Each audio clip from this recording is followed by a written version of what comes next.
கர்த்தருடைய பரிசுத்த நாமம் மகிமைப்படுவதாக. ஆண்டவர் தன்னுடைய வாழ்க்கையில செய்த நன்மைகளை நினைத்து நன்றி காட்டுவதற்கு நிறைய பேர் என்ன பண்றாங்க, நிறைய பலிகளை செலுத்துறாங்க.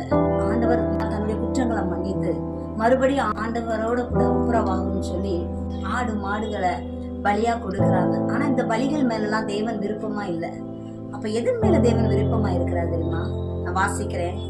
எபிரேயர் 13வது அதிகாரம் 16வது வசனம். அன்றியும் நன்மை செய்யவும் தான தர்மம் பண்ணவும் மறவாதிருங்கள், அப்படிப்பட்ட பலிகளின் மேல் தேவன் பிரியமாய் இருக்கிறார். ஹல்லேலூயா. வேதம் சொல்லுகிறது, நன்மை செய்யவும் தான தர்மம் பண்ணவும், நல்ல வழியில நடப்பது, நீதி நெறிகளை கடைபிடித்து வாழ்வது, இப்படிப்பட்ட காரியங்கள் அன்னைக்கு ஜனங்கள் மறந்து போயிட்டாங்க. கர்த்தர் இந்த வார்த்தையின் மூலமாய் மறுபடியும் நினைவுபடுத்துகிறார். தேவன் பிரியப்படுகிற பலி எது என்று இந்த வார்த்தையை நமக்கு எடுத்து சொல்லுகிறது. அதுவே நாம் நன்மை செய்கிறவர்களாய் தான தர்மம் பண்ணுகிறவர்களாய் இருப்போம். God bless you.